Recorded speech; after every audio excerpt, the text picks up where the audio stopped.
अस्सलाम वालेकुम नाजरीन, मैं हूं पाक बिजनेस टीवी से आपकी होस्ट निमरा खान। आज के हमारे इस प्रोग्राम के जो गेस्ट हैं वो किसी भी तारुफ के मोहताज नहीं है। जी बिल्कुल, पाकिस्तान की फ़न और तामीर के शोबे से वाबस्ता शहर कायद में इनकी महारत का मुँह बोलता सबूत।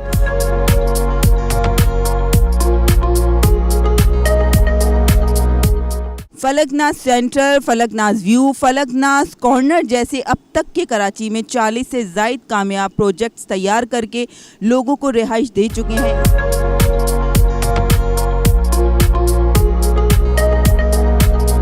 फलकनाज बिल्डर्स एंड डेवलपर्स के डायरेक्टर जनाब मिस्टर फैयाज इलियास साहब।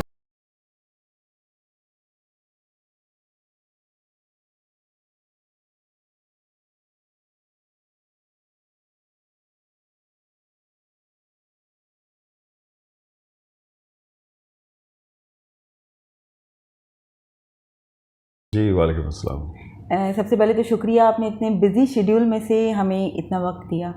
नहीं, thank you so very much. आपका बहुत शुक्रिया कि आपने जो है आज के इवेंट के आज के इंटरव्यू के लिए जो है बहुत एफर्ट की, और नो डाउट टाइम मैनेज करना पड़ता है। Thank you.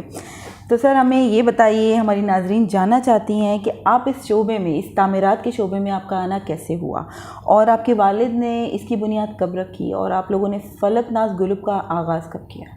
बिस्मिल्लाहिर्रहमानिर्रहीम। जैसे कि construction industry is a real estate and development, जब हम बात करते हैं तो फलकनाज अल्हम्दुलिल्लाह पिछले जो है 47 साल से 47 ईयर्स हो गए हैं और अपनी खिदमत अंजाम दे रहा है। बेतहाशा प्रोजेक्ट्स हमने मुकम्मल किए हैं under the platform of Falaknaz, और लोगों को जो है डिलीवर किए हैं। जैसे कि इसकी बुनियाद हमारे वालिद साहब हाजी मोहम्मद इलियास साहब ने रखी। He is a founder and life time chairman of Falaknaz. और जिस तरह से गुलशन इकबाल अगर आप देखें, राशिद मिनहाज देखें, तो वहाँ से एक स्टार्टअप हुआ था फलकनाज का, और आज से 47 साल पहले तकरीबन 1976 की इसकी बुनियाद रखी गई। वहाँ से प्रोजेक्ट्स का आगाज़ किया।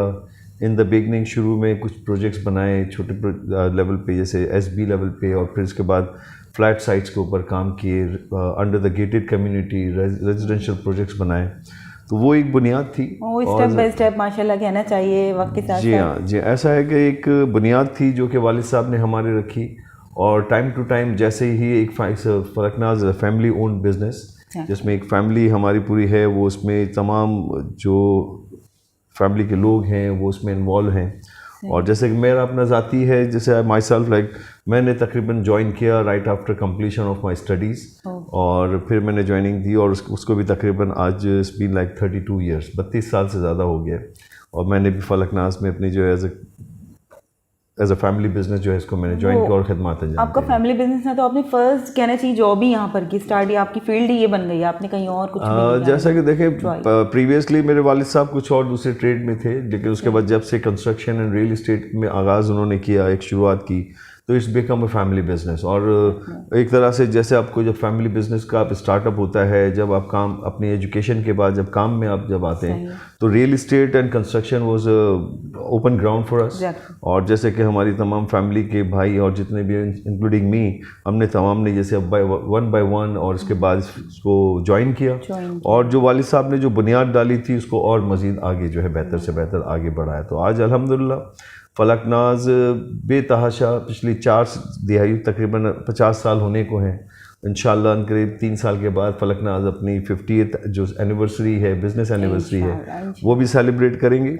और इस दौरान बेतहाशा प्रोजेक्ट्स मुकम्मल किए हम लोगों ने, और एक सेटिस्फाइड हज़ारों की तादाद में सेटिस्फाइड क्लाइंट्स हैं जिनको हमने डिलीवरीज दी, पोजीशंस दिए। आज वो वहाँ पे हज़ारों की तादाद में लोग, फैमिलीज़ आबाद हैं, और they are very much satisfied. वही हमारा बहुत बड़ा असासा है, हमारा एसेट है कि जब भी फलकनाज कोई प्रोजेक्ट्स लॉन्च करते हैं तो वो उनका इंटरेस्ट, उनकी इन्वेस्टमेंट्स और उनकी फैमिली एक्सपेंशन जहाँ हैं हुई हैं, तो वो हमारे सबसे बड़े बायर होते हैं, और उनका रिस्पॉन्स। सबसे इम्पोर्टेंट चीज़ ट्रस्ट ही है जो फलकनाज लोगों का हासिल कर चुका है, इसे कहना चाहिए। एब्सोल्युटली। देखें, जब आप कोई काम का आगाज़ करते हैं या किसी भी फील्ड में आप काम करते हैं और लोगों का एतमाद होता है, जो एक ट्रस्ट होता है, और ख़ास तौर पे अगर हम घर की बात करें तो घर तो हर फैमिली का, हर इंसान का एक ख्वाब होता है, चाहे वो जॉब करने वाला हो, चाहे वो बिजनेस करने वाला हो, कि उनको घर चाहिए, रिहाइश चाहिए। तो उसी लिहाज से ये काम ऐसा है कि जिसमें आप लोगों की जो सर्विसेज प्रोवाइड कंस्ट्रक्शन के हवाले से करते हैं, जब आप इनको एक बुकिंग करते हैं, जब यूनिट बना के देते हैं और कंप्लीशन के बाद, तो वो एक उनकी इन्वेस्टमेंट तो है, लेकिन एक मैं समझता हूँ ये खिदमत भी है एक टुवर्ड्स सोसाइटी, कि ये एक रियल इस्टेट का काम ऐसा है कि एक कारोबार के साथ साथ एक खिदमत भी है, कि जिन लोगों के ख्वाब हैं और वो ख्वाब जब पूरे होते हैं तो उनकी खुशी देखने की लायक होती है, कि वो लोगों की खुशी के साथ साथ उनकी बड़ी दुआएं होती हैं हमारे साथ, जब इनको वो घर मिलता है कि जो इन्होंने इंस्टॉलमेंट्स की सूरत में बुक कराया हुआ वो कहाँ से अरेंज करके जो है वो एक घर बनाना चाहते हैं, तो हमें भी नहीं पता होता कि इसके बैक पर एक पूरी हिस्ट्री होती होगी कितने सारे लोगों की। जी हाँ, बहुत सारी मिसालें ऐसी हैं, बहुत सारे लोग हमारे क्लाइंट्स हमारे पास आते हैं जिनकी अफोर्डेबिलिटी नहीं होती है, जिनको परचेज करने में बड़ी मुश्किल होती है, और वो कहते हैं कि जो हमारे पेमेंट प्लान होते हैं तो उसमें हमारे लिए मुश्किलात हैं, हम कैसे पेमेंट करेंगे। बट ये हमारी अपनी ज़ाती तौर पे और हमारी टीम की जो सेल्स टीम है उनकी भी एक कोशिश होती है कि लोगों को हर लिहाज से एक्कोमोडेट किया जाए। कुछ ऐसी मिसालें ऐसी हैं कि कोई एक फैमिली थी जिनको परचेज करना था, लेकिन उनकी जो है फाइनेंशियल पोजीशन ऐसी नहीं थी, तो हमने उनको कहा कि भाई आप एक 5,000 रुपये हर महीने सेव करें और पेमेंट करें। तो वो उस वक्त इन्होंने भी हिम्मत की, हमने भी इनको कोशिश की एकोमोडेट करें, और एक वक्त ऐसा है कि वो 5,000 रुपये हर माहाना देते गए और इनका एक बाकायदा एक अपार्टमेंट मुकम्मल हो गया। तो जब वो मुकम्मल होने के बाद उनको पोजीशन मिला तो हमारे लिए भी बड़ी वो एक हौसला अफजा और बड़ी एक पुरुम्मीद बात थी कि हमने अपनी जो कारोबार के लिहाज से हमने अपनी कमिटमेंट फुलफ़िल की, और हमारे जो क्लाइंट थे वो इतने खुश थे कि मेरी एक जमा पूंजी थोड़ी थोड़ी मैंने की और मुझे एक घर मिल गया, और वरना वो सारी ज़िंदगी उनका था कि मैं तो अपना घर नहीं बना सकता था। और इसमें आप लोगों का कोऑपरेशन था। बात ये, क्योंकि ये चीज़ हर कोई अंडरस्टैंड नहीं करता, ये अंडरस्टूड सी चीज़ है, लेकिन आप लोगों ने उनकी प्रॉब्लम को समझा, ना सिर्फ सॉल्व भी किया। नहीं, ये कारोबार ही ऐसा है। देखें, इसमें हर तबके के आप अगर देखें, ख़ास तौर पे इसमें सैलरीड क्लास हैं, उनको जो कि किराए के मकानों में रहते हैं, किराए के अपार्टमेंट में कहीं रह रहे होते हैं, तो उनका सबसे बड़ा ख्वाब होता है कि हमारी एक छत हो जाए, ताकि हमारा जो रेंटल हमारा बोझ है, रेंटल बर्डन होता है, वो हमारा ख़त्म हो जाए, और एट दी एंड हमारा एक एसेट बन जाए जिसकी एक सिक्योरिटी होती है, इसकी सेंस ऑफ सिक्योरिटी है कि भाई मेरी अपनी छत है, मेरा अपना घर है, उसके अपनी फैमिली के लिए, अपने बच्चों के लिए, वालिदैन के लिए। तो ये एक बहुत बड़ी अचीवमेंट हम समझते हैं हमारे लिए भी होती है कि हम इस तरह से लोगों को जो है एकोमोडेट करते हैं। और इस वक्त जो पाकिस्तान के हालात हैं, वो रेंट देना मतलब किसी के बस की, मैं समझती हूँ, बहुत मुश्किल हो गया है। रेंट देना, तो अगर कोई रेंट दे देगा, एक नॉर्मल बंदा जिसकी सैलरी ही ज़्यादा नहीं है, तो वो फिर बाकी क्या करेगा। बिल्कुल ऐसा ही है, और हमारी सबसे बड़ी कोशिश और काविश भी यही रही है कि लोगों को इस तरह से अपार्टमेंट्स या इनको प्रोवाइड किया जाए कि जो इनका एक रेंटल अमाउंट होता है उस लिहाज से एक इनकी इंस्टॉलमेंट्स हो जाएं, या एक प्रोजेक्ट उसी रेंज में रहे, उसी रेंज में हो जाए। तो जैसे हमारे प्रोजेक्ट जहाँ जब भी हम लॉन्च करते हैं, तो Falaknaz basically the company like के हम मासेस के लिए काम करते हैं। मासेस लाइक अगर आप शहर में देखें या इस पूरे मुल्क में देखें, तो हर आदमी को जो है 5 करोड़ रुपए का अपार्टमेंट या 5 करोड़ रुपए का घर तो नहीं अफोर्ड नहीं करता। तो वो एक जो हाई एंड मार्केट की अगर आप बात करते हैं, ख़ास तौर पे कराची के हवाले से, तो वो तकरीबन 10 से 15% मार्केट है, जो कि हाई एंड मार्केट अगर आप क्लिफ्टन ले लें या DHA ले लें, या इसके अलावा मुख्तलिफ और शहर के एरियाज़ हैं जहाँ पे तकरीबन 4 करोड़ से लेकर 6 करोड़ रुपये तक के अपार्टमेंट होते हैं, वो हर किसी की अवेलेबिलिटी नहीं है, अफोर्डेबिलिटी नहीं है। उस लिहाज से अगर हम जब बात करें तो 85% तो वो लोग हैं जो सैलरीड क्लास हैं या छोटे कारोबारी लोग हैं जिनको घर चाहिए। तो we work for the masses, कि जो कि 85% ऑफ द कराची की तकरीबन 2.5 करोड़ की पॉपुलेशन है, और 2.5 करोड़ की पॉपुलेशन को देखें तो वो 85% इज़ अ बिग नंबर्स, बहुत बड़ी लोगों की एक तादाद है। एक फैमिलीज़ के हिसाब से देखते हैं तो मेजॉरिटी वो है जिनको घर, तो हम उन लोगों के लिए काम करते हैं, मासेस के लिए। उनका ख्वाब है, अल्लाह ने हमें वो अल्हम्दुलिल्लाह वो कारोबार से मुंसलिक किया कि हम इनकी वो ख्वाब पूरे करते हैं उसमें। नहीं, बहुत अच्छा काम है, शुक्रिया। अच्छा सर, आपके जो है माशाल्लाह तमाम तर प्रोजेक्ट्स ही कामयाब हैं, इसमें कोई डाउट ही नहीं है, लेकिन कोई ऐसा प्रोजेक्ट जिसको बनाने में आपको किसी भी तरह की कोई परेशानी का सामना करना नहीं पड़ा और बहुत ही अच्छे मूड में वो बन गया प्रॉपर आपके साथ? देखें, ऐसा है कि कोई भी प्रोजेक्ट की जब शुरुआत होती है तो उसमें ये नहीं होता कि इस प्रोजेक्ट को लो स्टैंडर्ड पे रखना है या इसकी डिज़ाइनिंग में आपको टाइम नहीं देना है। हर एक प्रोजेक्ट, चाहे उसका वॉल्यूम ऑफ द प्रोजेक्ट छोटा हो या चाहे volume of the project high volume के ऊपर हो, ज़्यादा एरिया स्क्वायर फुट हो या बड़ा प्रोजेक्ट हो, तमाम प्रोजेक्ट्स में एक तरह की मेहनत होती है। तमाम प्रोजेक्ट्स में उसी तरह से आर्किटेक्चरल प्लानिंग से लेके लोगों की सहूलियात से लेके उनकी फैसिलिटीज़ के हवाले से अगर तमाम चीज़ें देखें तो वो तमाम चीज़ें इसमें इनकॉर्पोरेट की जाती हैं। ज़्यादातर मोस्टली हमारे जो फलकनाज के प्रोजेक्ट्स हैं, जो हमने एक स्टैंडर्ड सेट किया हुआ है, वो प्रोजेक्ट्स होते हैं कि जो गेटेड कम्युनिटी में वो प्लान किए जाते हैं और वहाँ तमाम बेसिक फैसिलिटीज़ और एमिनिटीज़, जैसे क्लब बिल्डिंग के अंदर अगर आप बात करें तो स्विमिंग पूल हो गया, इंडोर गेम्स हो गया, बिलियर्ड रूम हो गया, जिम्नेजियम हो गया, ये तमाम फैसिलिटीज़ हम इनकॉर्पोरेट करते हैं ताकि लोगों का एक लाइफस्टाइल हो, वो हम उनको बेहतर कर सकें। तो बात जैसे आपकी है कि किसी प्रोजेक्ट में मुश्किल नहीं आई हो, लेकिन प्रोजेक्ट से जो सोचा वो बन गया, वरना होता है ना बाज़ दफ़ा हम सोच रहे हैं बट कुछ ना कुछ ऐसा प्रॉब्लम निकले जा रहा है अंडर कंस्ट्रक्शन कि हम उसको कर नहीं पा रहे। देखें, हर प्रोजेक्ट अल्हम्दुलिल्लाह अल्लाह ने कामयाबी के साथ फलकनाज ने अपने प्रोजेक्ट्स मुकम्मल किए हैं और इस वक्त भी ऑन गोइंग बेतहाशा प्रोजेक्ट्स चल रहे हैं हमारे, ऑन गोइंग कंस्ट्रक्शन वहाँ पे हो रही है।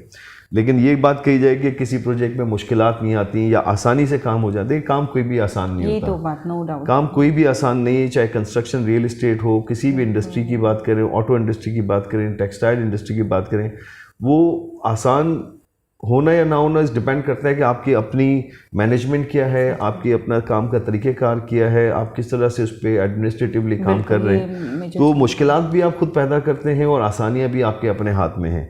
तो अल्हम्दुलिल्लाह हमने जो प्रोजेक्ट किए, कई मुश्किलात अगर हमें डिपार्टमेंट की तरफ से आती हैं तो वो भी अल्हम्दुलिल्लाह वो बाय द टाइम क्लियर हो जाती हैं। लेकिन अगर हम बात करें कि कोई आसानी या अच्छा प्रोजेक्ट बहुत ज़्यादा, तो हमने तमाम ही प्रोजेक्ट अच्छे हैं, नो डाउट, बट उसमें खुसूसियात के साथ अगर बात करें तो फलकनाज प्रेसिडेंसी हमारा वो प्रोजेक्ट है कि जो एक तरह से आप देखते हैं कि आप इंटरनेशनल स्टैंडर्ड्स को अगर आप फॉलो करें या उसका आर्किटेक्चरल प्लान देखें, तो आप जब विज़िट करेंगे तो देन आपको पता चलेगा कि ये आप तो कराची में है ही नहीं वो। एक तो वहाँ का जो आर्किटेक्चरल प्लान है उसकी इंस्पिरेशन जो है कि दुबई से और उसकी स्पेन की जैसे आर्किटेक्चरल प्लान लाइंस होती हैं उस पर काम किया गया, प्लस उसमें बहुत बड़ा स्पेस, ओपन स्पेसेस छोड़े गए, लैंडस्केपिंग्स दी गई, उसमें मुख्तलिफ फ्लेवर ऑफ जो है रेजिडेंट जो अपार्टमेंट्स हैं वो दिए गए, जैसे लाइक अपार्टमेंट्स के टावर सेपरेट हैं, देन फिर कॉटेजेस ग्राउंड प्लस 4 एंड विलास। तो ये वो तमाम मिक्सचर ऑफ फ्लेवर लोगों के लिए था कि हर कैटेगरी, हर तबके का जो आदमी जिसकी अफोर्डेबिलिटी है उस वो लेके, और जब प्रोजेक्ट अल्हम्दुलिल्लाह जब बन गया, मुकम्मल हो गए, जब लोगों को हमने डिलीवर किया तमाम जो है एमिनिटीज़ और तमाम उन फैसिलिटीज़ के साथ जिसका मैंने जिक्र किया, जिसमें लैंडस्केपिंग है, children play area, parks and play area हैं, वॉकिंग ट्रैक्स हैं, लेडीज़ पार्क सेपरेट बना हुआ है, आरओ प्लांट्स है, पावर बैकअप जनरेटर करते हैं, पावर बैकअप जो है सपोर्ट है। जहाँ इस वक्त हम कराची में देखते हैं तो पानी हमें नहीं मिलता और बिजली का अगर देखते हैं तो बहुत बड़ा फकदान है। तो ये वो हम तमाम वो प्रोजेक्ट्स ख़ास तौर पे फलकनाज प्रेसिडेंसी और उसके अलावा कि जहाँ 24/7 जो है 24 घंटे आपको पानी की सहूलियत मौजूद है, because of the RO plant वहाँ पे हमने फिक्स किए हुए हैं और लाइन से भी पानी है, प्लस इसके अलावा पावर फेलियर्स की सूरत में पावर बैकअप जनरेटर्स हैं जो 24 घंटे आपको बिजली की सहूलियत मिलती है वहाँ पे। तो ये सब चीज़ें जो है ना मौजूदा और आने वाले वक्त की ज़रूरत है ये। तो उन तमाम चीज़ों को ऐसा स्टैंडर्डाइज किया गया हमारे हर प्रोजेक्ट में ये फैसिलिटीज़ लोगों को मुहैया, और ये बुनियादी ज़रूरियात हैं, इनके बिना रह भी नहीं सकता है। बुनियादी ज़रूरियात तो देखिए इस हमारी अगर हम सूबे की बात करें तो हमारी जो सूबाई एडमिनिस्ट्रेटिव बॉडीज़ हैं उनकी जो है ये जिम्मेदारी कि ये बेसिक सहूलियात दें। लेकिन लैक ऑफ समझ लें कि हमारी कुछ ऐसे एडमिनिस्ट्रेटिव इश्यूज़ हैं जिसकी वजह से बिजली की परेशानी या पानी की परेशानी या हमारे सारे ये इश्यूज़ हैं, तो वो हमें एड्रेस करने पड़ते हैं और अपने तौर पे उनको लोगों को फैसिलिटीज प्रोवाइड करनी पड़ती है। मैंने ये चीज़ देखी है, मैंने और भी कुछ इस फील्ड के अकॉर्डिंग काफ़ी लोगों का मैंने इंटरव्यू लिया, तो वो यही कह रहे हैं कि क्योंकि गवर्नमेंट लेवल पर ये चीज़ें मैनेज नहीं हो रही, तो अभी आप लोग खुद ही सारे काम अपने कर रहे हैं आवाम के लिए। नहीं, ये देखें, अब गवर्नमेंट की जिम्मेदारी तो बिल्कुल ये बनती है और उनकी जिम्मेदारी के तहत ये काम उनको करना भी पड़ता है, कुछ हद तक होती भी है। कहीं पे चीज़ें ये अगर नहीं अवेलेबल, मुहैया नहीं है, तो हम समझते हैं कि हम अपना भी हम भी अपना पार्टिसिपेशन शो करें उसमें, और हम सिर्फ ये ना चाहें कि भाई गवर्नमेंट ही सिर्फ कर सकती है, गवर्नमेंट अपने तौर पे जो कर रही है वो हो रहा है, लेकिन as a developer, as a real estate stake holder हमारी अपनी भी, हम कहते हैं अगर जिम्मेदारी नहीं भी है तो फिर भी हम अपनी जिम्मेदारी समझ के उन काम को आगे बढ़ाते हैं और पूरा करते हैं इसमें। चलिए जी, ज़बरदस्त। अच्छा ये बताइए, कराची में तो आपके माशाल्लाह से बेतहाशा प्रोजेक्ट्स हैं, आउट ऑफ सिटी आपके कितने प्रोजेक्ट्स हैं, कहाँ कहाँ पर? अल्हम्दुलिल्लाह कराची में आज अगर मैं कहूँ कि हमारे कोई 55 या 60 से ज़्यादा प्रोजेक्ट तो अल्हम्दुलिल्लाह जो हैंडओवर भी हो चुके हैं, इस वक्त ऑनगोइंग जहाँ पे प्रोजेक्ट लॉन्च, रीसेंट लॉन्च भी हुए, जहाँ कंस्ट्रक्शंस भी हो रही हैं, और कुछ प्रोजेक्ट्स अपकमिंग भी हैं। विद इन 6 मंथ हम उसमें टारगेट कर रहे हैं उन प्रोजेक्ट्स को लॉन्च करने के लिए। बट अलावा इसके हमने इस्लामाबाद में भी, जैसे हम फलकनाज ने काम किया, और फलकनाज इस्लामाबाद में भी स्कीम डेवलपमेंट के ऊपर काम कर रहे हैं, कमर्शियल एक्टिविटीज़ में मॉल की सूरत में हम काम कर रहे हैं। तो कराची वैसे बहुत बड़ा शहर है, यहाँ पे भी काम करने की तो बेतहाशा गुंजाइशें आज भी मौजूद हैं, इस वक्त भी है। बट कुछ बदकिस्मती इस शहर के साथ ये है कि मास्टर प्लान की अवेलेबिलिटी ना होने की वजह से हमें जो है मुश्किलात पैदा होती हैं। और बाकी इसमें जैसे कि कुछ लॉ एंड ऑर्डर्स की कुछ परेशानियां हमें माजी में रही हैं। बिल्डिंग बायलॉज को हम समझते थे कि अपग्रेड होना चाहिए टाइम टू टाइम, जिस तरह से कराची शहर की पॉपुलेशन बढ़ती जा रही है, तो उस तरह से हमें साथ साथ जो है हमें अपने आप को या डिपार्टदारों को भी ज़रूरत है कि वो अपनी बिल्डिंग बायलॉज के ऊपर काम किया जाए, जिसमें हमारे association of builders and developers ने, आबाद ने बहुत जो है कलीदी किरदार अदा किया, बेतहाशा उस पर काम किया। अगर हम कैंटोनमेंट्स की बात करते हैं तो यूनिफॉर्म बिल्डिंग बायलॉज के हवाले से जो है हमने काम किया कैंटोनमेंट्स बोर्ड के साथ। इसके अलावा सिंध बिल्डिंग कंट्रोल अथॉरिटी के साथ भी बिल्डिंग बायलॉज पे काम करके उसमें इम्प्रूवमेंट आबाद के प्लेटफॉर्म से हम लेके आए हैं इसमें। अच्छा सर, मेरा नेक्स्ट सवाल यही था कि आप माशाल्लाह से चेयरमैन आबाद भी रह चुके हैं, तो वो एक्सपीरियंस आपका कैसा रहा था? वो कारोबार के साथ एक, जैसे हमारे जो भी इंडस्ट्रीज़ काम कर रही हैं, कंस्ट्रक्शन की अगर हम बात करें, रियल इस्टेट की हम बात करें, तो आबाद association of builders and developers एक बहुत बड़ा प्लेटफॉर्म है, एक वाहिद इदारा है जो पूरे पाकिस्तान में रियल इस्टेट के हवाले से एक इज्तमाही तौर पे इसके तमाम जो मेंबरान हैं, तकरीबन 1400 से ज़ायद मेंबरान हैं जो आबाद के, जो पूरे पाकिस्तान में अपनी कंस्ट्रक्शन एंड रियल इस्टेट में खिदमात अंजाम दे रहे हैं। तो अल्हम्दुलिल्लाह मुझे भी मौका मिला इस चीज़ का कि एज अ चेयरमैन आबाद सर्व करूं। मैंने एज 2020-21 एज चेयरमैन आबाद सर्व किया, और मेरे लिए कारोबार के साथ साथ वो एक बहुत बड़ा मैं समझ रहा हूँ एक्सपीरियंस समझें, या उससे पहले भी 2017 और 18 में मैं as a senior vice chairman Abad भी मैं सर्व कर चुका था। तो मुझे इस डायनेमिक्स पता थी क्या इस इंडस्ट्री की मुश्किलात हैं, इस इंडस्ट्री को क्या मसाइल दरपेश है, और किन फोरम्स पे बैठ के और किन फोरम्स पे जाके बात की जा सकती है इन मसाइल को हल करने के लिए। तो उसी लिहाज से जब आबाद में एज अ चेयरमैन मुझे जो है हमारी जो वहाँ पे नॉमिनेट किया गया, तो उस नॉमिनेशन में ये था कि भी मुझे आगे बहुत बड़े चैलेंजेस थे, और सबसे बड़े चैलेंजेस तो ये थे कि हमारे जो बिल्डिंग्स प्लान्स होते हैं उनके अप्रूवल्स के हवाले से हम बात करें, या यूटिलिटीज़ डिपार्टमेंट्स की बात, इदारों की बात करें, तो वहाँ से बड़ी प्रॉब्लम्स थे। प्लस इसके अलावा एक बहुत बड़ा अलमिया हमें जो फेस करना पड़ा था वो कब्ज़ा माफिया की वजह से हमें करना पड़ा था कि आप जब कोई काम कर रहे हैं, किसी इंडस्ट्री को लीड कर रहे हैं, तो आपके 1400 मेंबर पूरे पाकिस्तान में और तकरीबन 650-700 मेंबर आपके कराची में हैं, तो उनके अगर जो मसाइल हैं उन मसाइल को आगे इदारों को एड्रेस करना है। काम है ये एज अ चेयरमैन, चीज़ों को समझना करना। मैंने पहले ही बताया कि आसान कोई काम नहीं है, और मुश्किल काम जब होते हैं तो इसीलिए दिए जाते हैं कि अगर आपकी कैपेसिटी है कि वो मुश्किल काम है तो उन मुश्किल को कामों को आप आसान करें। एग्जैक्टली यही है। तो आबाद इस साइड एक बहुत बड़ा इदारा है जिसकी बुनियाद 1972 में डाली गई। आज आबाद को भी तकरीबन 51 ईयर्स हो चुके हैं, और मुझे भी ये शर्फ मिला कि आबाद को मैं सर्व करूं। और उस वक्त जो मसाइल थे अल्हम्दुलिल्लाह उस वक्त की जो मौजूदा गवर्नमेंट थी उनके साथ, जो फेडरल के साथ एक बहुत बड़ा लियाज़न था। जैसे कि आबाद एक साउथ रीजन जिसमें सिंध और बलूचिस्तान है, और नॉर्थ रीजन में आपका लाहौर, अपना पंजाब और KP आता है। तो उन तमाम रीजन में भी बेतहाशा एक्टिविटीज़ उस वक्त हो रही थी। जो PTI की गवर्नमेंट थी उस वक्त, एक बहुत अच्छी बात ये थी कि जो फेडरल और जो प्रोविंशियल लेवल के ऊपर ख़ास तौर पे फेडरल गवर्नमेंट जो वो बड़ी टारगेटेड और फोकस थे इसमें कि रियल इस्टेट के हवाले से, और वो दौर में कुछ मुश्किलात कोविड की वजह से भी हमें फेस करना पड़ी, लेकिन राइट आफ्टर कोविड के बाद ही इसमें special package for the construction भी दिया गया, जिसकी वजह से कंस्ट्रक्शन इंडस्ट्री बड़ी फ्लरिश भी हुई। जो दो के हम जो है कोविड के एक फेज से बड़े मुश्किल जो फेज से हम गुजर रहे थे, बावजूद इसके कि अल्हम्दुलिल्लाह एक अच्छा जो है बूस्ट मिला इस रियल इस्टेट इंडस्ट्री को। बहुत ज़्यादा पॉलिसी मेकिंग हुई, स्पेशल पैकेजेस फॉर कंस्ट्रक्शन दिए गए उसी दौर में, और उसी दौर में ही 2021 में कंस्ट्रक्शन को एज अ इंडस्ट्री का दर्जा भी दिया गया। लेकिन अभी मैं समझता हूँ कि उस जो इंडस्ट्री का दर्जा दिया गया तो उस तरह से वो फैसिलिटीज़ अभी नहीं दी गई। बैंकिंग सेक्टर था, उसमें बड़ी मुश्किलात थी। बैंकिंग सेक्टर कभी भी रियल इस्टेट को जिस तरह से इनकरेज करना चाहिए या उसकी मॉर्गेज या उसके फाइनेंसिंग में उनको पार्ट प्ले करना चाहिए, उस तरह से उनका एक पार्ट नहीं था। तो उस वक्त ये ज़रूर काम हुआ, लेकिन फिर अब इस वक्त फिर हमें मुश्किलात हैं। तो ज़रूरत है कि आप दुनिया में कहीं पे अगर देखें रियल इस्टेट की आप बात करें तो तमाम जितने भी फाइनेंशियल इंस्टीट्यूट्स हैं या बैंक्स हैं वो सपोर्ट करते हैं। इसके साथ साथ गवर्नमेंट्स जो वो होती हैं वहाँ की, वो स्टेट जो है वो बड़ा इस इंडस्ट्री को सपोर्ट करती हैं। इसकी ख़ास वजह ये है कि जब ये इंडस्ट्री चलनी है तो इससे मुंसलिक 70 से ज़ायद वो इंडस्ट्री हैं जिनका पहिया चलना है, जिसमें ख़ास तौर पे सरिया हो गया, सीमेंट हो गया, टाइल इंडस्ट्री हो गया, सिरेमिक्स हो गया, सैनिटरीज़ हो गया, इसके अलावा आपके एलुमिनियम हो गया, ग्लास हो गया। ये तो वो मेजर इंडस्ट्रीज़ हैं कि अगर रियल इस्टेट बढ़ेगा, रियल इस्टेट का पहिया चलेगा तो ये तमाम इंडस्ट्रीज़ भी चलेंगी, और उसमें जो लोगों को नई इंडस्ट्रीज़ बनेंगी, डेवलप होंगी, तो वहाँ लोगों को जॉब्स भी मिलेंगी।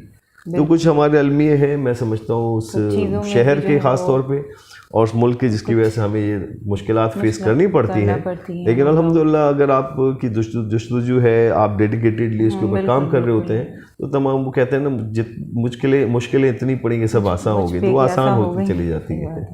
अच्छा, मैं पूछ रही थी कि अभी इस वक्त जो है रिसेंट में मिस्टर आसिफ समसम जो हैं वो आबाद के चेयरमैन मुंतखब हुए हैं।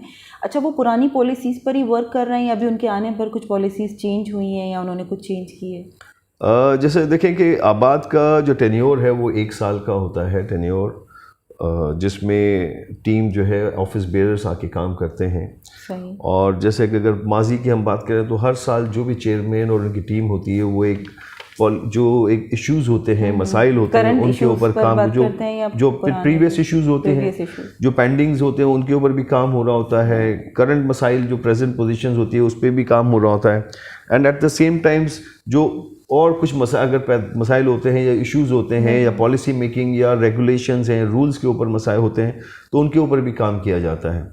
तो माजी में अगर जैसे किसी पिछले चेयरमैन के टाइम में कोई काम स्टार्ट हुआ और कुछ काम पिछले दौर में चल रहे थे तो उसको उन्होंने मुकम्मल किया, और उनकी कंटिन्यूशन में अगर जैसे नए चेयरमैन आते हैं तो वो उन कामों को कोशिश करते हैं कि पहले मुकम्मल किया जाए और साथ साथ जो है वो बेहतरी की तरफ ले। देखिए लाइफ इज़ ऑलवेज, जैसे ज़िंदगी है कि हम ऑलवेज लर्निंग प्रोसेस है। ये ज़िंदगी हमेशा आपको सिखा रही होती है। इस तरह से तालीम का भी एक सिलसिला जहाँ पे आपको आप एजुकेशन आप लें या टेक्नोलॉजी की बात करें तो हर आने वाले वक्त में नई टेक्नोलॉजीज़ के साथ आपको काम करना पड़ता है। विद द सेम एक्सपेक्ट्स के जो वक्त के साथ चीज़ें नई पॉलिसी मेकिंग की जाती है। आबाद अपने तमाम वो मेंबरान के लिए भी कुछ ऐसी बिल्डिंग बायलॉज के हवाले से देख लें, रूल्स एंड रेगुलेशंस के हवाले से देख लें, तो उस पर हर आने वाले वक्त में इसमें जिद्दत के साथ काम कर रहा होता है।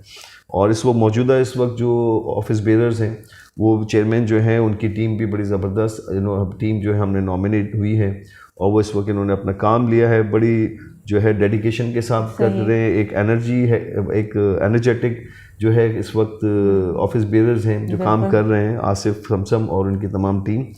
तो एक यंग जो है ऑफिस बेयरर्स हैं, तो एक जोश भी होता है काम करने के लिए और वो डेफिनेटली अब अच्छी पॉलिसीज़ और नए जो अगर मसाइल पुराने भी हैं तो उनको भी हल करने के लिए वो काम कर रहे हैं इस वक्त। Okay sir. अच्छा बताइए, तामीराती शोबा इस वक्त बहुत ज़्यादा मुतासर है या कहना चाहिए ज़वाल की तरफ जो है वो काफ़ी हद तक लोग क्योंकि अफोर्ड नहीं कर पा रहे लोग इस वक्त, जो भी सरिया सीमेंट से जुड़ी हुई चीज़ों की प्राइसेस काफ़ी बढ़ चुकी हैं। तो इन सारी चीज़ों में आप लोग अपने प्रोजेक्ट तैयार करने में किन किन मुश्किलात का इस वक्त सामना करना पड़ रहा है? जी हाँ बिल्कुल। अगेन मैं कहूँगा कि जैसे 2020 के बाद जब कोविड का जो सिलसिला स्टार्ट हुआ और ख़ास तौर पे 1 साल तक बड़ा हमें हिट पड़ा इसका कोविड की वजह से, लेकिन उस कोविड की वजह से पूरी दुनिया में जो अगर आप देखते हैं वो तो पूरा वर्ल्ड लेवल पर पूरी ही दुनिया change में हुई है एक चीज़ें, मसाइल वो कोई पैदा doubt हुए, नहीं। चाहे वो कम्यूट सिस्टम हो, कोई doubt आपका नहीं। ट्रांसपोर्टेशन सिस्टम हो, आपका ट्रैवलिंग के मामलात हो, या आपकी सी ट्रांसपोर्टेशन है, उसके रेट्स भी बहुत बढ़ गए। दुनिया भर में जो आपकी मटेरियल कॉस्ट है उसके भी बहुत रेट्स बढ़ गए। हर शोबा ही मुतासर हुआ है। जी हाँ, इसमें तो कोई तमाम doubt ही हर नहीं है। शोबे में बिल्कुल Exactly। इफेक्ट आया है। लेकिन ख़ास तौर पे हम अपने अगर रियल इस्टेट सेक्टर की हम बात करें तो एक बहुत सिग्निफिकेंट और ड्रास्टिक जो है हमें हिट पड़ा है। बिल्कुल बिल्कुल। कि जो कॉस्ट ऑफ कंस्ट्रक्शन की जो हवाले से अगर हम कॉस्ट ऑफ मटेरियल की बात करें, या डबल हम ट्रिपल पर चली जो गई है, कॉस्ट ऑफ इससे भी कंस्ट्रक्शन की एक रेटिंग या प्राइसेस होती हैं, मटेरियल की परचेज होता है, उसकी प्राइसेस बड़ा शूट अप हो गई। जैसे कि वो अनएक्सपेक्टेड था। जैसे खास तौर पे उन लोगों के लिए जो माजी में जिन्होंने प्रोजेक्ट आज से 3 साल 4 साल पहले उन्होंने लॉन्च किए हुए थे, और वो अभी जो और अंडर ऑनगोइंग प्रोसेस चल रहा है। जी हाँ, ऑनगोइंग कंस्ट्रक्शन जिनकी हो रही थी, तो सरिये की प्राइस जहाँ पे 1 लाख जो है 30,000 40,000 थी, 1.5 लाख थी, वो 3-3 लाख रुपए पर टन के पहुंच गई। इसी तरह से सीमेंट की जो पर बैग है वो भी तकरीबन डबल प्राइसेस हो गए। लामाला हर वो मटेरियल जो कंस्ट्रक्शन से मुंसलिक था उसकी प्राइसेस बेतहाशा बढ़ गई। मैं समझता हूँ उसके पीछे बहुत सारी वजूहत हैं। आपकी गवर्नमेंट की अपनी पॉलिसी भी का भी एक पार्ट इसमें होता है। जैसे आपकी इकोनॉमिकल और पॉलिटिकल जो है मामलात, उनका भी एक बहुत बड़ा मैं समझता हूँ इम्पैक्ट है कि इन तमाम अनस्टेबिलिटी के ऊपर। बिकॉज ऑफ दिस अनस्टेबिलिटी, जिसमें अगर आपकी पॉलिटिकल अनस्टेबिलिटी की बात करें तो वही जो है रिलेटेड है आपकी इकोनॉमिकल अनस्टेबिलिटी के साथ। अब वहाँ जहाँ पे आपकी डॉलर की जो आपके लोकल जो करेंसी है वो डिवैल्यूएशन हो रही है अगेंस्ट द डॉलर, और मोस्टली आपका जितना सरिये का जो रॉ मटेरियल है, या आपके रॉ मटेरियल दूसरी सीमेंट के हवाले से या दूसरी प्रोडक्ट्स के हवाले से, वो तमाम इंपोर्ट किया जाता है। तो उस इंपोर्ट में जब डिवैल्यूएशन ऑफ करेंसी आपका हुआ तो वहाँ से हमें बहुत बड़ा एक हिट पड़ा, मटेरियल कॉस्ट बढ़ गई। साथ साथ हम जब देखते हैं तो जो बायर हमारा जो बायर है वो उसकी तादाद कम हो गई, तो हर तरफ से एक हिट पड़ा था, जिसकी वजह से, और अभी भी यही सूरत हाल है कि जब तक आपकी पॉलिटिकल स्टेबिलिटी नहीं आती या आपके इकोनॉमिकल स्टेबल नहीं होगा मुल्क आपका, तो ये चीज़ें जो हैं बड़ी मुश्किल होगी। और ख़ास तौर पे आपको करेंसी को कंट्रोल करना पड़ेगा। आपको डॉलर, आपकी जो लोकल करेंसी पाक रुपीस है, उसको रीवैल्यू करना पड़ेगा अगेंस्ट द डॉलर, ताकि ख़ास तौर पे ये इंडस्ट्रीज़ जितनी भी हैं और रियल इस्टेट समेत आपके जो आम आदमी है उसके लिए भी जो है वो आसानियाँ पैदा हों। आज लोगों के लिए ट्रांसपोर्टेशन कॉस्ट बढ़ गई because of the petrol price, उनका खाने पीने की जो अशिया हैं वो उनकी कीमतें बढ़ गई हैं। तो लोगों की अफोर्डेबिलिटी, जब एक आम 2 लाख रुपए सैलरी वाला या 3 लाख रुपए सैलरी या 1 लाख सैलरी वाले की एक ज़रूरत होती है कि मैं प्लॉट ले लूँ, अपार्टमेंट ले लूँ, कुछ सेविंग्स करके, जब उसकी सेविंग्स ही नहीं रहेंगी तो वो कैसे रियल इस्टेट परचेज कर सकता है? नो डाउट, सेविंग तो छोड़िए, वो घर का खर्चा ही पूरा नहीं हो पाता। वो अपने घर की जिम्मेदारियों से, अपने उन मसाइल से, बच्चों की फीसेस या उन इश्यूज से, बिजली के बिलों से, या उनसे ही जब बाहर नहीं आएगा तो वो कैसे कहीं सोच ही नहीं सकता वो इन्वेस्ट करने का। ये एक बहुत बड़ा हमारे लिए मैं समझता हूँ उस वक्त क्वेश्चन मार्क है, और हमारे लिए एक थ्रेटनिंग मैं समझता हूँ कि अगर ये करेंसी जो है उसको कंट्रोल नहीं किया गया, या जो मटेरियल कॉस्ट कंस्ट्रक्शन से रिलेटेड है उनको मजीद नीचे नहीं लाया गया, तो ये काम करने में मैं समझता हूँ और ज़्यादा मुश्किलात हो जाएंगी। और ख़ास तौर पे जो अफोर्डेबिलिटी है लोगों को, जिनको सस्ते अपार्टमेंट चाहिए, लो कॉस्ट के ऊपर चाहिए, कम कीमत, वो फिर बन ही नहीं सकेंगे। और फिर वही होगा कि या तो आप लोग जो है वो रेंट पे रहेंगे, या फिर उसमें ये होगा कि फिर एक आपका जो सिलसिला जो कच्ची आबादियों का है, जो स्लम्स एरिया है, वो वैसे ही बहुत ज़्यादा इस वक्त तकरीबन 54% आपका स्लम्स है कराची में। ये एरिया ये स्लम्स और बढ़ेंगे और कच्ची आबादियाँ बढ़ेंगी, जो कि मैं समझता हूँ हमारी जो एडमिनिस्ट्रेटिव बॉडीज़ हैं उनके लिए भी बड़ी थ्रेटनिंग है, जहाँ इलीगल फिर कंस्ट्रक्शंस होंगी, लोग without any planning, without any designing जब होंगी तो खुदा ना खास्ता हादसात होते हैं, बिल्डिंगें गिर जाती हैं, वहाँ पे प्रॉपर कोई इंजीनियरिंग सिस्टम नहीं होता, तो वहाँ पे लोगों की जानों का ज़िया का जो एक नुकसान होता है, जो कि बहुत ही ख़तरनाक सिचुएशन बन सकती है। तो यहाँ पे आज भी काम करने की ज़रूरत है, मैं समझता हूँ सूबाई गवर्नमेंट को भी ख़ास तौर पे, और फेडरल को भी, कि इस इंडस्ट्री को सपोर्ट दें, इस इंडस्ट्री के अगर के टारगेटेडली काम किया जाए, अच्छी पॉलिसीज़ दी जाए, बैंकिंग जो मॉर्गेज एंड उसकी फाइनेंशियल जो है उसकी सपोर्ट दी जाए, ताकि ये इंडस्ट्रीज बढ़ेगी तो आपके इकोनॉमिकल जो साइड है, स्केल है, वो भी बढ़ेगा। और इस इंडस्ट्री का एक बहुत बड़ा रोल है आपकी जीडीपी में, जो कि आपको जो है इसकी प्रोडक्शन आपको मिलती है, या यहाँ से टैक्सेस या रेवेन्यू आपको कलेक्ट होता है इसमें। बहुत ज़रूरी है ये तो। अच्छा, इसके साथ ही हमारा नेक्स्ट सवाल है आपसे कि आप लोग बहुत, नो डाउट इस वक्त जो भी रेट चल रहा है आप लोग के लिए बहुत ज़्यादा चैलेंजिंग पोजीशन है इस वक्त, लेकिन एक आम इंसान इतना नहीं सोचता, एक बात है। तो अभी आपके जो भी अपकमिंग प्रोजेक्ट्स हैं उसमें आपने एक आम इंसान के लिए जिसकी सैलरी 1 लाख है, वो तो अपने घर का खर्चा ही नहीं कर पा रहा, तो यहाँ पर वो कहना चाहिए कि मंथली आपको किस तरह से इंस्टॉलमेंट देगा, तो उसके लिए आपने कोई भी किसी हवाले से कोई ऐसी अब अपकमिंग प्रोजेक्ट में ऐसा कुछ रखा है कि भाई थोड़ा ये कम है या अब जो आ रहा है आप देखें? जैसे मैंने पहले बताया कि हम फलकनाज जो है वो काम करते हैं मासेस के लिए। जी बिल्कुल। मतलब ज़्यादातर वो लोग हैं कि जिनको घर की ज़रूरत है, जो मेजॉरिटी ऑफ इस शहर की जो पॉपुलेशन मतलब है, अभी तो और ज़्यादा बुरा हाल हो गया ना उस हवाले से। बावजूद इन तमाम महंगाई के बावजूद भी आज भी फलकनाज जो प्रोजेक्ट अपने प्लान करता है या हम डिज़ाइन करते हैं, तो एक तो हम इजी पेमेंट प्लान आसानी से, ताकि लोगों की अफोर्डेबिलिटी हो जाए, आपका बहुत इजी हो कि इजी शेड्यूल के मुताबिक तकरीबन 4 साल 4.5 साल या 5 साल तक का एक शेड्यूल पेमेंट प्लान होता है, जिसमें लोगों को आसानी हो पेमेंट करने में, इंस्टॉलमेंट्स देने में, और उनका एक घर बन जाए उसके अंदर। ये हमारी हद्दुल इम्कान कोशिश होती है इसमें। अब जहाँ पे अगर इस वक्त इतनी महंगाई है इस शहर में, चाहे मटेरियल जो कंस्ट्रक्शन मटेरियल की बात करें या लैंड की ज़मीन की कीमत की बात करें, तो हर जगह महंगाई हो गई है। इस डिवेल्यूएशन ने और हमें मज़ीद और हिट किया है इस इंडस्ट्री को। बावजूद इन तमाम चीज़ों के फलकनाज अपने प्रोजेक्ट जब डिज़ाइन करते हैं, हम प्लानिंग करते हैं, तो इसमें हम हर कैटेगरी ऑफ अपार्टमेंट डिज़ाइन करते हैं कि किसी की ज़रूरत, किसी फैमिली की ज़रूरत, रेंज के लिए अपने माइंड में रखते हैं। जी हाँ, रेंज वाइज का किसी की अफोर्डेबिलिटी 3 कमरों की है, 2 बेडरूम हॉल, तो उनके लिए एक अफोर्डेबिलिटी तकरीबन कोई 60 से लेके 75 लाख रुपए तक की रेंज का ये अपार्टमेंट होता है, जिसमें आप इंस्टॉलमेंट्स में 4 से 5 साल में ये पेमेंट करते हैं। फिर डिपेंड करता है कि जिसकी कितनी अफोर्डेबिलिटी है, उस हिसाब से 2 बेडरूम, 4 कमरे, 5 कमरे, पेंट हाउसेस, ये तमाम फैसिलिटी जो डिज़ाइनिंग के पॉइंट ऑफ व्यू से देखें और फिर फैसिलिटीज़ के लिहाज से भी हम लोगों का लाइफस्टाइल जो है डेवलप करते हैं। जैसे मैंने पहले बताया कि कोई भी प्रोजेक्ट जो गेटेड कम्युनिटी में डिज़ाइन होता है, मुख्तलिफ इलाकों से, मुख्तलिफ एरियाज से, कराची के तमाम इलाकों से एक प्रोजेक्ट में जब लोग हमारे आबाद होते हैं, तो उनको वो बेसिक फैसिलिटीज़ कहीं पे भी मुहैया नहीं होती। मैं समझता हूँ उनका एक ख्वाब होता होगा कि वो एक क्लब फैसिलिटीज़ वो इंजॉय कर सकें, लेकिन जब फलकनाज में जब वो आते हैं, इनकी ऑक्यूपेंसी जब मूव होते हैं अपने दूसरे एरिया से आके, तो मैं समझता हूँ उनके लिए एक तमाम फैसिलिटीज़ जब under one platform, under one roof और within the same community boundary मौजूद होती हैं, तो वो उनके लिए एक बड़ा एक सरप्राइजिंग होता है, उन्हें फील होता है। आज अगर देखें हमारे प्रोजेक्ट्स में आप विजिट करेंगे, आपको पता चलेगा, आपको अंदाज़ा होगा कि जहाँ लेडीज़ एंड जेंट्स दोनों के लिए स्विमिंग पूल की फैसिलिटीज़ टाइमिंग सेट की हुई हैं। वो लेडीज़ जिनको जिम्नेजियम की ज़रूरत है, वो जिम्नेजियम भी यूज़ कर रही हैं, बिलियर्ड रूम भी यूज़ कर रही हैं, स्विमिंग पूल की फैसिलिटीज़, चेंजिंग रूम्स, ये तमाम फैसिलिटीज़ दी गई हैं। सुपर स्टोर जैसे ग्रॉसरी स्टोर है, वो भी प्रोवाइड किए गए हैं प्लानिंग के पॉइंट ऑफ व्यू से।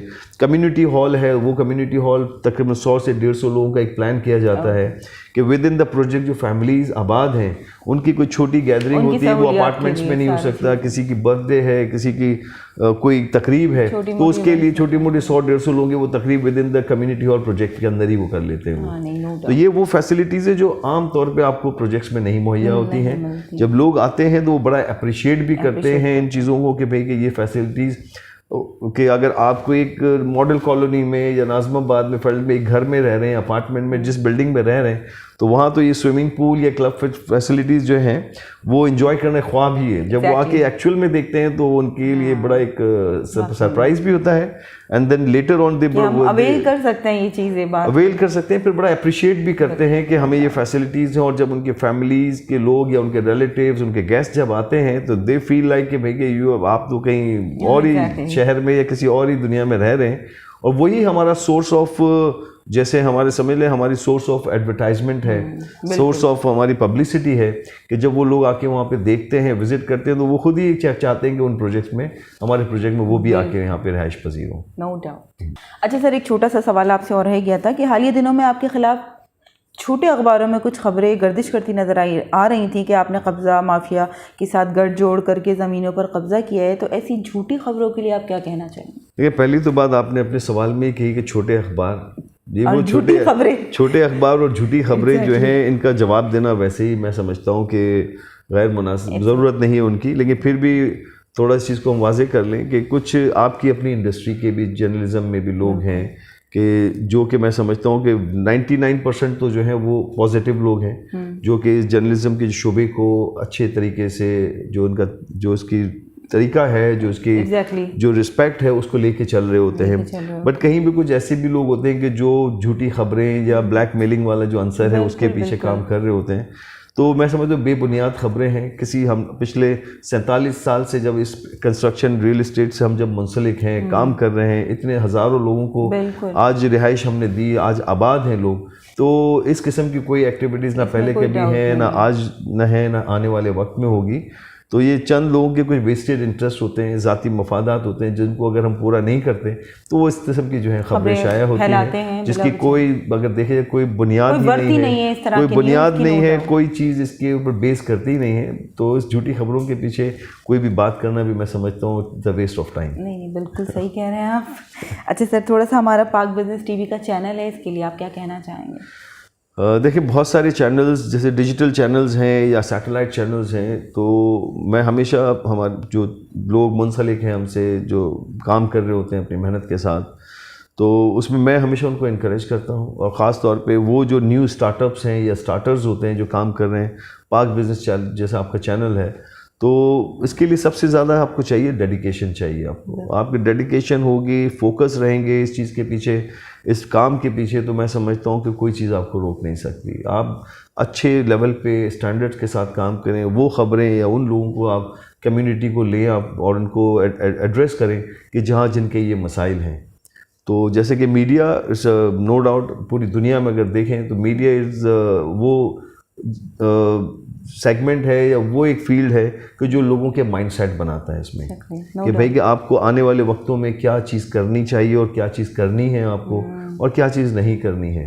तो मैं समझता हूँ कि पाक बिजनेस चैनल भी आपका जो है एक अच्छे लेवल पे काम कर रहा है और मज़ीद इसको वक्त के साथ साथ टेक्नोलॉजी आपके पास मौजूद है, इस पर इम्प्रूवमेंट लाई जा सकती है। And I wish you best of luck कि आप इसी डेडिकेशन के साथ काम करते रहें।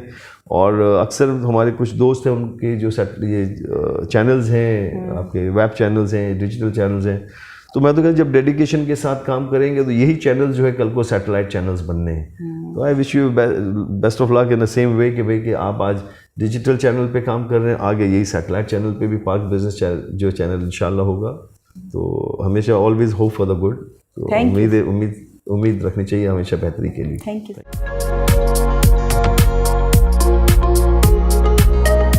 हमने आपकी मुलाकात करवाई फलकनाज के डायरेक्टर मिस्टर फैयाज इलियास से। उन्होंने हमें बताया अपनी जर्नी के बारे में, उनके प्रोजेक्ट के बारे में। आज के इस प्रोग्राम में हमें इजाज़त दीजिए। हम आपसे मिलते हैं अपने नेक्स्ट प्रोग्राम में। अल्लाह।